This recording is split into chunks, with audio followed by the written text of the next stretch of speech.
The words cracked like thunder across the glass showroom. "Get out now. You don't belong here." The manager's finger sliced the air like a weapon, his voice sharp enough to silence the hum of luxury engines idling in the background. Two security guards closed in, gripping the arms of a woman in a gray hoodie, pulling her back as if she were trespassing on holy ground. Her eyes widened, not in fear, but in disbelief at the sheer arrogance playing out in front of a dozen witnesses. Phones were already raised. Three young women by the far wall whispered to each other, their cameras angled steady. The polished floor reflected the tension, every glare, every accusation, every second of humiliation. The dealership smelled of leather, steel, and freshly polished ambition. But in that moment, the air turned acrid. The manager's suit gleamed under fluorescent lights, his jaw clenched with entitlement. He leaned forward, spitting the words like law. "You don't have the money. You don't have the look. This is not your place." The woman didn't shout back. Her chest rose slow, deliberate. Her silence was louder than his rage. Her hands, pinned by the guards, didn't tremble. She looked at him with steady eyes that seemed to say, "I've seen this before, and I know how it ends." The guards tightened their grip, dragging her toward the glass doors. Her sneakers scuffed against marble, each step echoing like a verdict already decided. Customers who had been admiring the gleam of a Rolls-Royce Phantom now turned, eyes wide, whispers breaking into open gasps. "Why are they throwing her out?" one voice asked. "She didn't even raise her voice," another muttered. But the manager ignored the crowd. His anger was theater, his posture a performance. To him, this wasn't just removal, it was dominance. His finger still pointed, his voice still booming. "People like you waste our time. People like you don't buy cars like these." "And a sec." The woman blinked once, calm, unshaken. Inside her chest, an old memory stirred the lobby of a hotel at 16, a clerk waving her out because this area is for guests only. The sting had never left. It had built her spine of steel, and now, decades later, here it was again, in chrome and glass. The phones kept recording, every second captured. The guards pulled harder, but she did not resist. She let them move her, as if daring the room to witness what injustice looked like when it wore a suit and tie. And then, in the stillness between his shouts and her silence, the hook for everyone watching. Before we continue, where are you watching from? Drop your city or country in the comments below. And if you believe in dignity and justice, hit like and subscribe. These stories spark change, and we're glad you're here. Now, back to her. Back to the woman they thought didn't belong. Back to the CEO they were about to regret crossing. The glass doors loomed closer as the guards pressed forward, their grip rough against her arms, but she didn't twist or pull away. Her silence unsettled them more than any struggle would have. The manager strutted behind, his voice dripping with disdain. "Dragging her out is a favor. She came here to waste our time, and I don't tolerate that. Not in my dealership." He emphasized "my" loud enough for every customer to hear. The crowd wasn't buying it. Phones stayed high, recording every word, every shove. A teenage boy near the window muttered, "She didn't do anything." His mother hushed him, but her eyes stayed locked on the scene, her phone camera steady. Near the corner of the showroom, a young sales trainee whispered into her headset. She wasn't smiling. She wasn't proud. She said just loud enough for herself, "This isn't right." The woman in the hoodie heard it. Her eyes flicked toward the trainee, calm but sharp.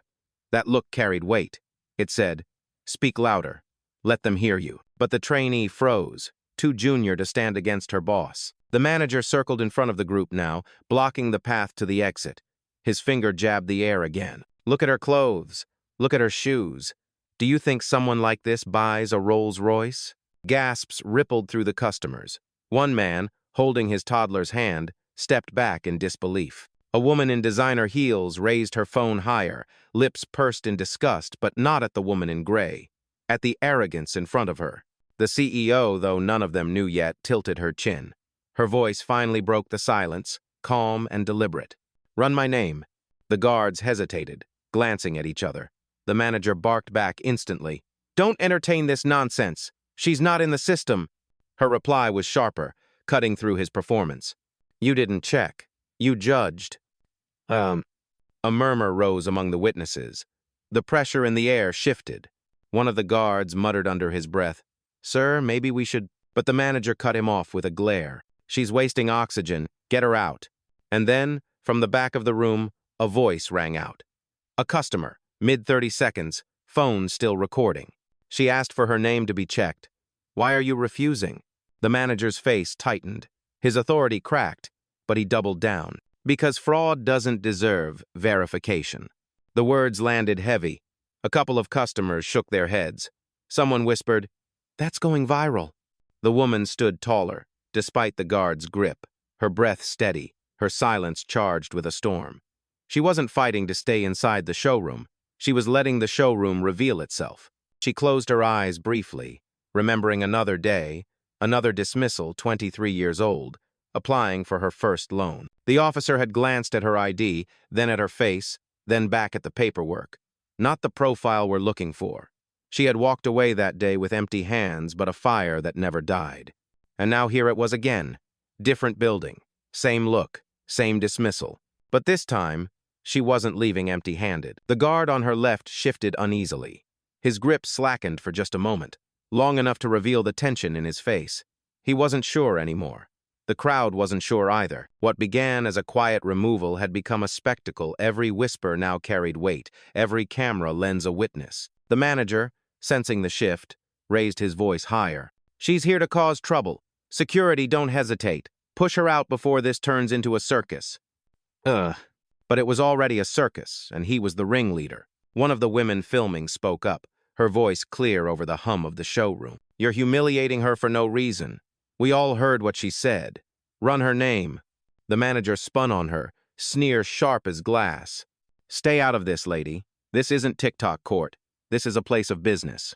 The woman lowered her phone slightly, but her words had already cracked the silence.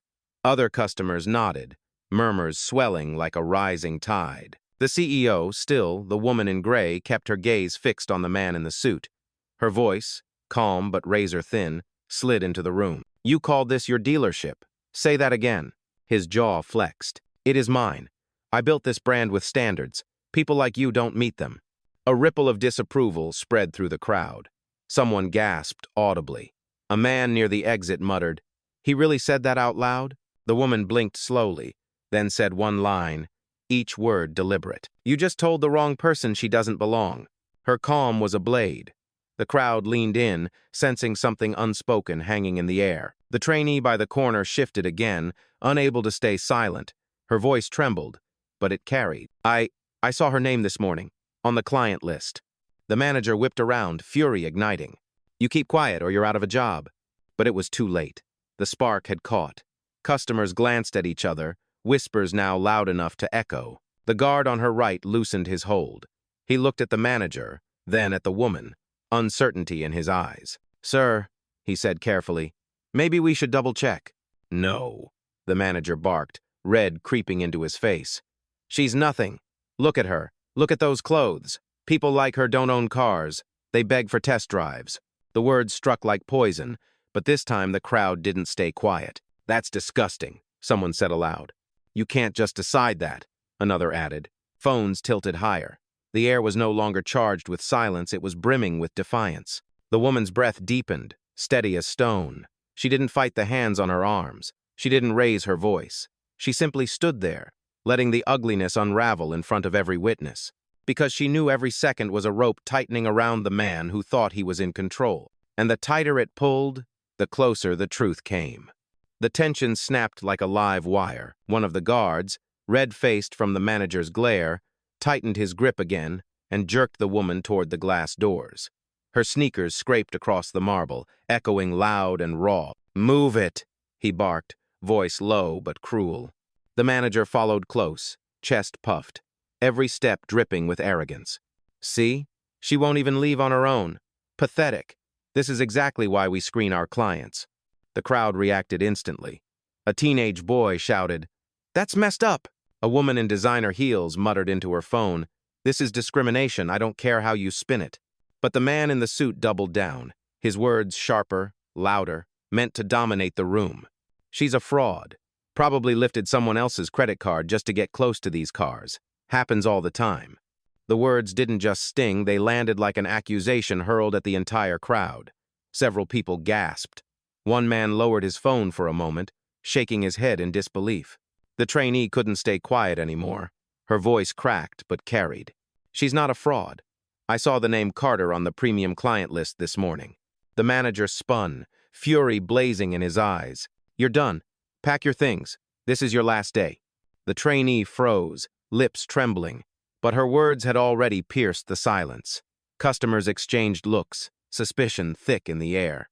The woman in gray finally spoke again, her voice low but unflinching. You just fired the only honest person in this room. Her words hit harder than a shout. Even the guards shifted uneasily. The manager sneered, leaning closer, his finger stabbing the air inches from her face. You think your hoodie and your cheap sneakers fool us? You don't belong here. Not now. Not ever. Phones caught every syllable. The crowd's whispers swelled into open protest. Not okay. Unbelievable. Run her name.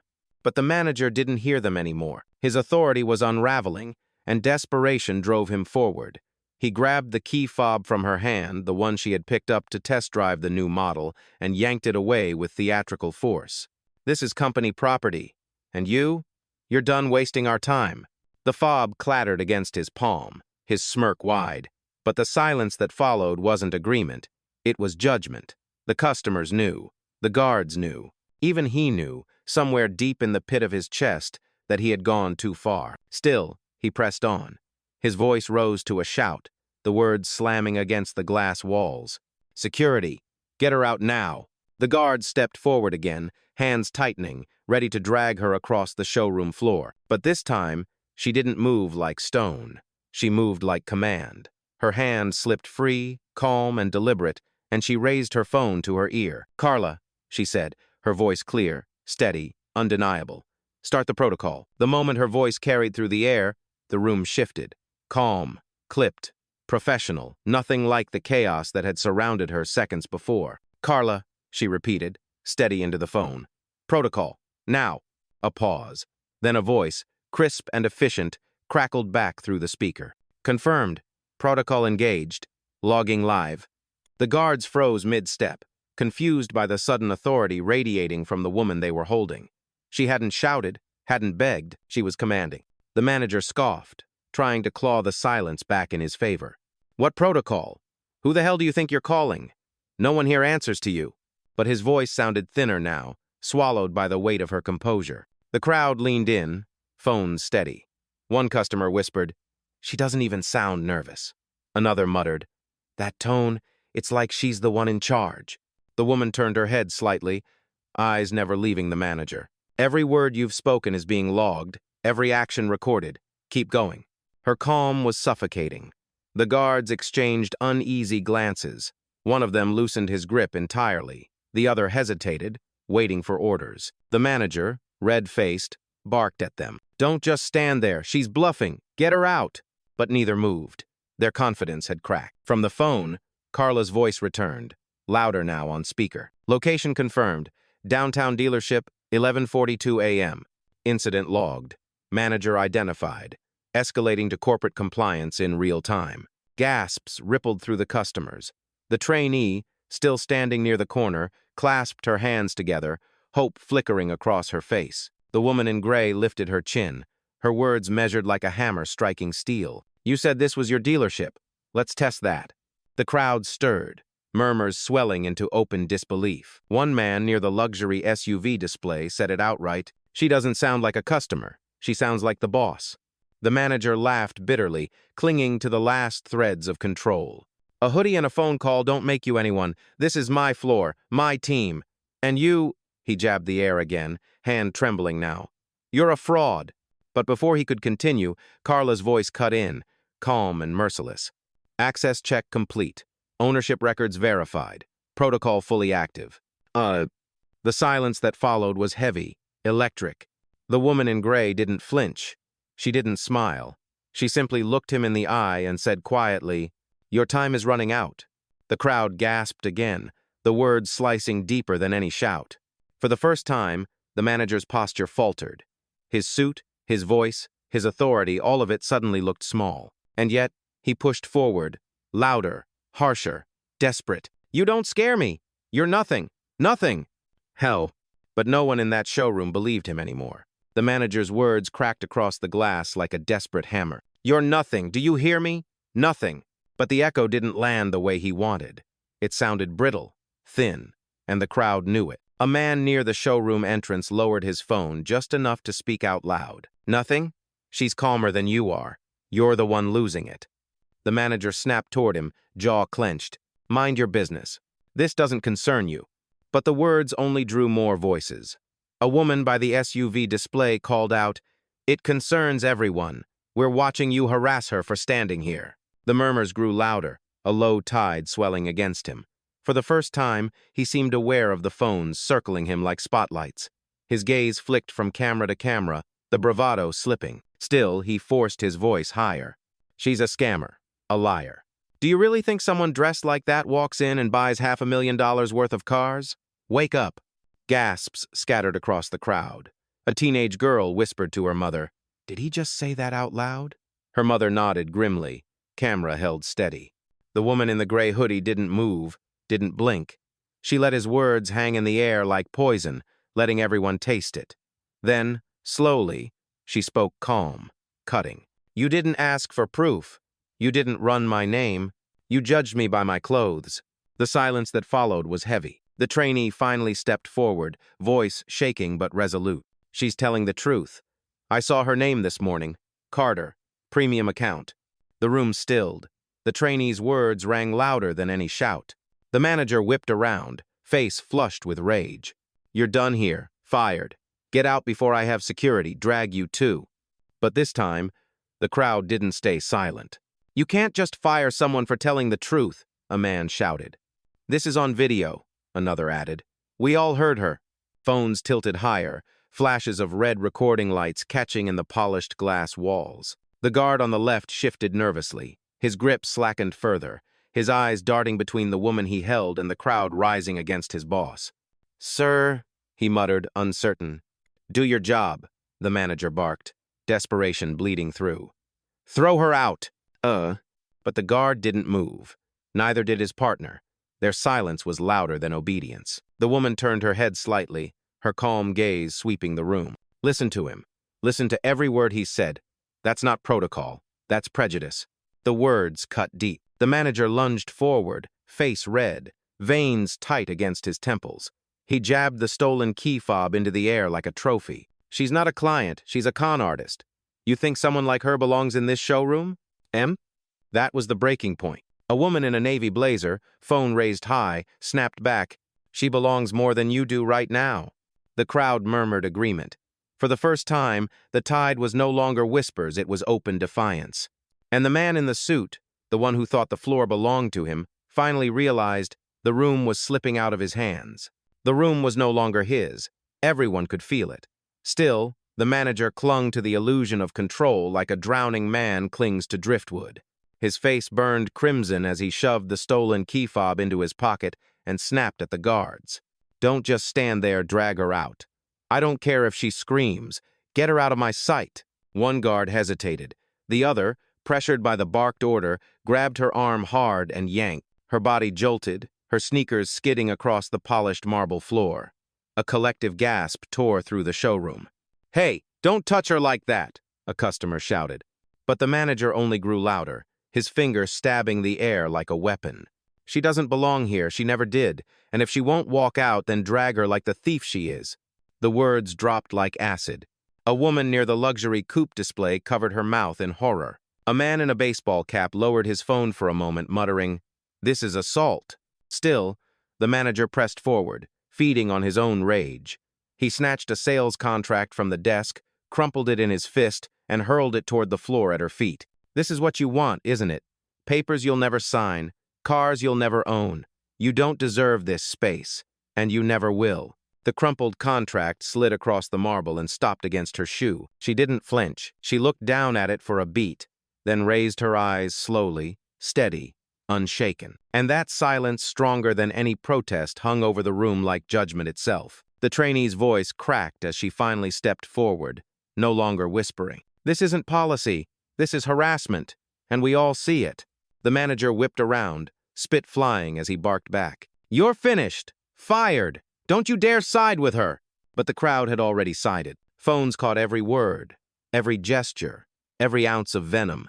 The guard who had yanked her arm stepped back now, shaken by the outrage buzzing from every corner.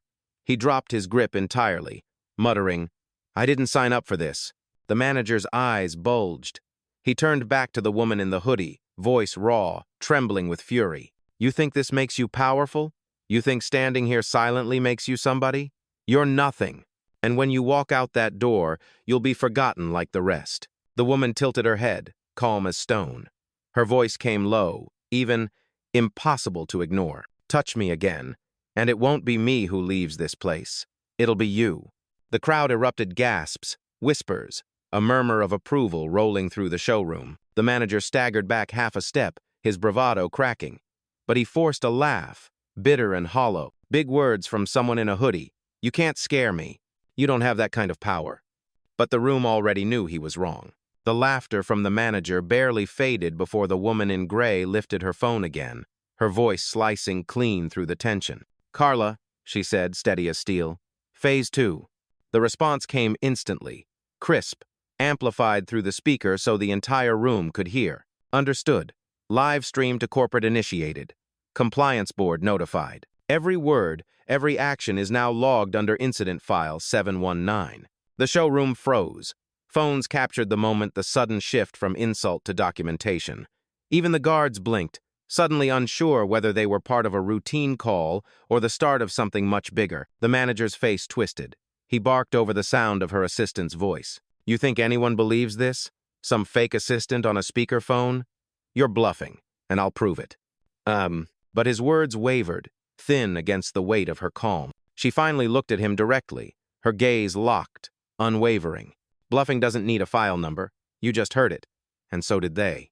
She gestured subtly toward the crowd, every phone, every camera pointed at him like a firing squad of witnesses. A man near the Bentley display muttered, "She's not bluffing."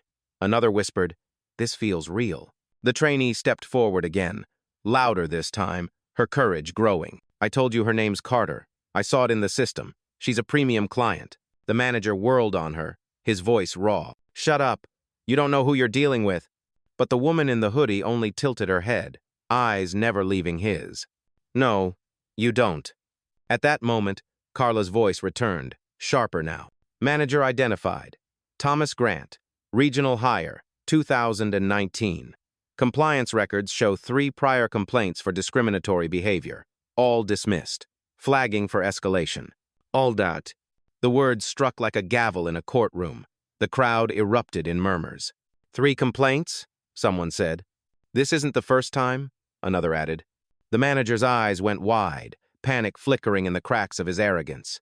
He reached for the phone, desperate, but she stepped back just enough, holding it firm, her calm presence immovable. "You wanted everyone to see me dragged out," she said evenly. "Now they're watching you instead." The crowd shifted visibly. Where before they were observers, now they were witnesses. One by one, phones tilted higher, angles sharper, recording not just the woman in the hoodie but the man unraveling in his own lies. The guards stood frozen, caught between orders and truth. One finally muttered under his breath, "Sir, maybe we should stop." But she wasn't stopping. Her voice cut the air, final and deliberate. "Thomas, this is bigger than me standing in your showroom. This is about what you've built your authority on and how fast it's crumbling." And with that, she pressed the phone tighter to her ear. "Carla, move to verification stage. Pull ownership records. Project them live." The manager's face drained of color. For the first time, his mouth opened, but no words came out. The storm was no longer on her shoulders. It had shifted. It was his now. The air in the showroom turned heavy, thick with anticipation. Phones hovered higher, red recording dots glowing like watchful eyes.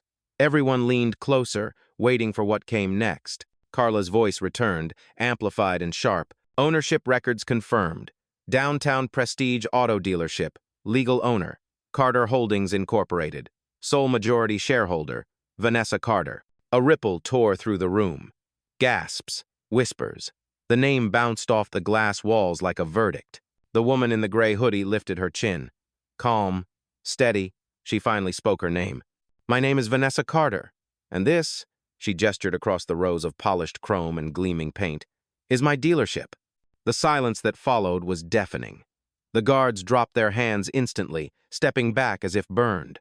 The trainee's eyes widened, then lit with vindication. Customers froze, jaws slack, phones trembling slightly as they tried to capture every frame. One woman whispered aloud, "She owns the place." Another said louder, "She's the CEO?" The manager staggered, his mouth working soundlessly. His suit, his arrogance, his certainty, all of it collapsed under the weight of her words. "That's impossible," he stammered. You're lying." But Carla's voice cut him down mercilessly. Verification complete. Vanessa Carter, founder and chief executive officer of Carter Holdings, net worth listed. Portfolio includes 12 dealerships nationwide. This location acquired in 2017. The room erupted. Murmurs turned to open declarations. "She's the owner. She runs this place. Unbelievable. We saw everything." The manager's knees seemed to buckle. He stumbled backward, hitting the corner of a desk, eyes wide, face pale. The key fob slipped from his pocket and clattered to the floor, a sound sharper than any gavel. Vanessa didn't bend to pick it up. She didn't need to. The crowd had already done it for her in spirit. She took one step forward, her voice low but commanding. "You dragged me across my own floor. You called me a fraud in a business I built. You humiliated me in front of my customers." Every syllable landed like a blade. The crowd fell silent, waiting. She didn't raise her voice. She didn't need to. Her calm was heavier than rage. "And now," she continued, her eyes never leaving him, "you answer for it." Gasps rolled again, the kind that carried both shock and satisfaction. The trainee, emboldened, spoke up at last. "I knew it. I knew the system showed Carter this morning." Customers began clapping quietly, a ripple of approval spreading through the showroom. Some still whispered. Others kept their cameras rolling, but the tide had turned completely. The manager's chest heaved. He tried to speak, but the words died in his throat. Authority had drained from him like air from a punctured tire. Vanessa Carter stood still, the storm now behind her. The power was hers, undisguised. And everyone knew it. The revelation cracked the room open like glass under pressure. The trainee clapped a hand over her mouth, eyes wide, relief and awe flooding her face. Around her, customers shifted from disbelief to vindication. What had looked like humiliation only minutes before had inverted completely now. Every phone, every whisper, every eye was aimed squarely at the man who had sworn this was his floor. The manager's complexion drained to ash. His mouth opened, then closed again, no sound coming out. The authority that once poured from his voice had dried up, leaving only silence and sweat. The key fob he had stolen still lay on the marble, untouched. One of the guards bent instinctively to retrieve it, then froze, as if realizing it no longer belonged to the man he had obeyed. Instead, he stepped back, hands raised slightly, palms open. His silence said what his loyalty could not. "I want no part of this anymore." The other guard turned away entirely, crossing his arms, refusing to look at the manager. Customers, once bystanders, now became commentators. "She owns it. She's the CEO. She let him hang himself. Oh, God, I hope this video blows up online." The room buzzed, the low hum of voices mixing with the steady chorus of phone notifications, TikTok lives, Instagram stories, real-time uploads. The story was no longer confined to 4 glass walls. It was already leaving the building. The trainee took another step forward, courage swelling. "You humiliated her, and you fired me for telling the truth. Do you have anything to say now?" The manager's lips twitched, but his voice refused to rise. His authority was gone. His chest heaved with shallow breaths, panic seeping into his eyes. Vanessa didn't look at him yet.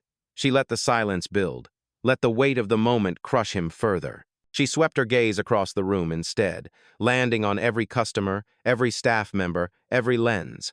Her voice carried evenly. "You all saw what happened. I didn't need to raise my voice. I didn't need to argue. The truth speaks louder than any insult." The crowd shifted, emboldened. A man in a navy jacket raised his phone higher. "We're with you," he said simply, and several others nodded in agreement.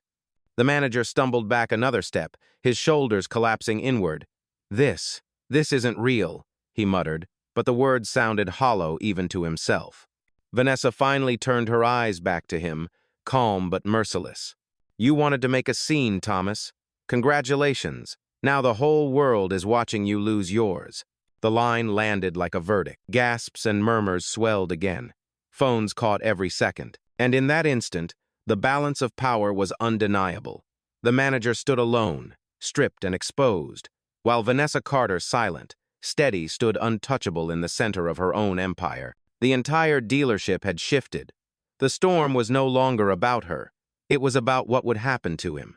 And everyone in the room already knew it wouldn't end well. Vanessa raised the phone closer to her lips, her voice steady, carrying the weight of final judgment. Carla, execute termination protocol, effective immediately.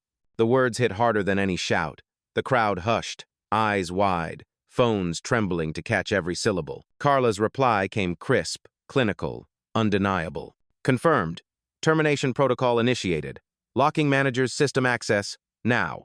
A beep echoed faintly from the office behind the desk. The manager's tablet screen went black. The monitor at the sales station blinked red. His keycard, still clipped to his blazer, buzzed once then flashed an angry red light. The room reacted instantly. Gasps, whispers, shock rolling through the glass walls like a wave. Vanessa's gaze didn't waver. Strip his credentials. Freeze his payroll. Mark his profile for compliance review. Carla's voice, calm as steel, done. Access revoked. Payroll frozen. Flag logged under discrimination audit. Okay, so. The manager stumbled back, his face draining of color. He grabbed at his keycard, swiping it desperately against the reader by the office door.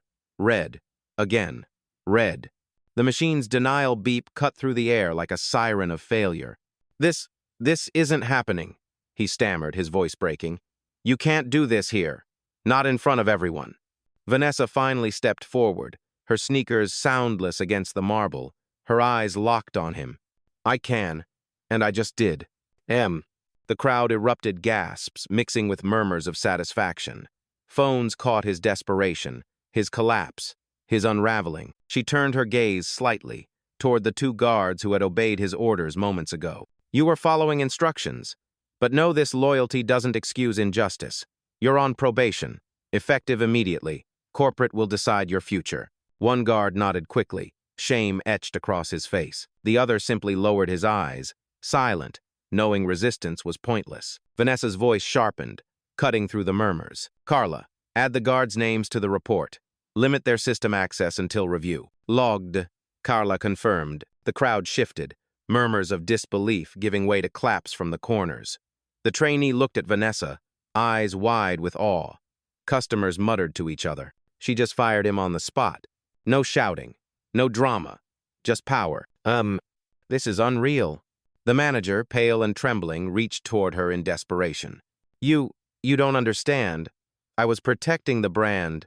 Vanessa cut him off, her tone final, precise. You don't protect a brand by tearing down its customers.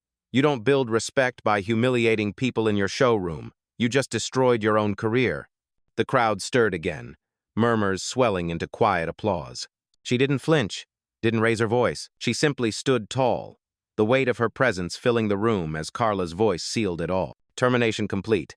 Access permanently revoked. And just like that, Thomas Grant's authority, his career, his arrogance collapsed in front of every witness. The red light on the manager's badge blinked one final time before going dark.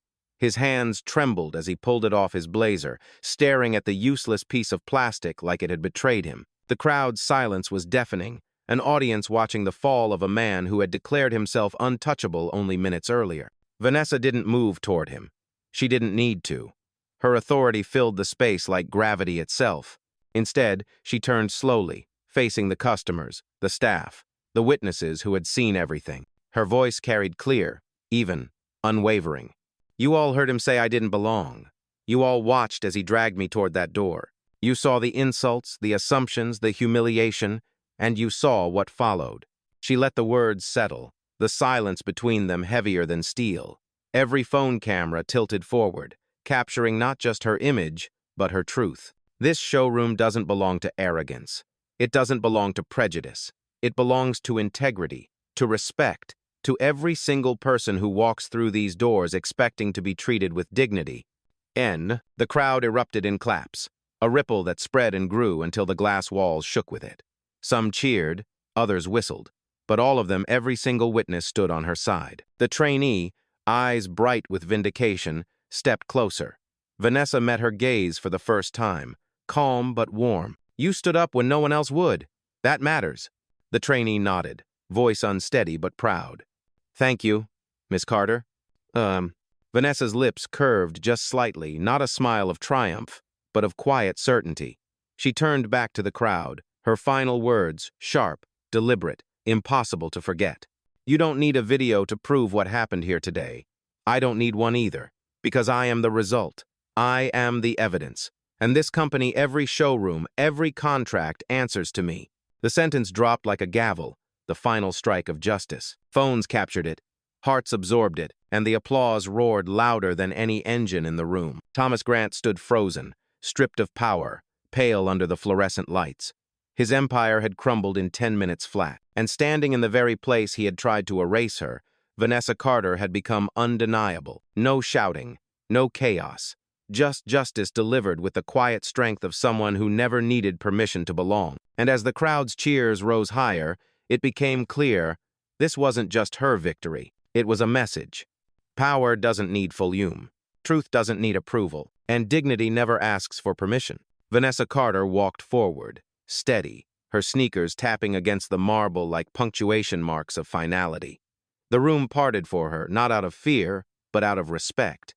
She didn't look back. She didn't need to, because the story was already written.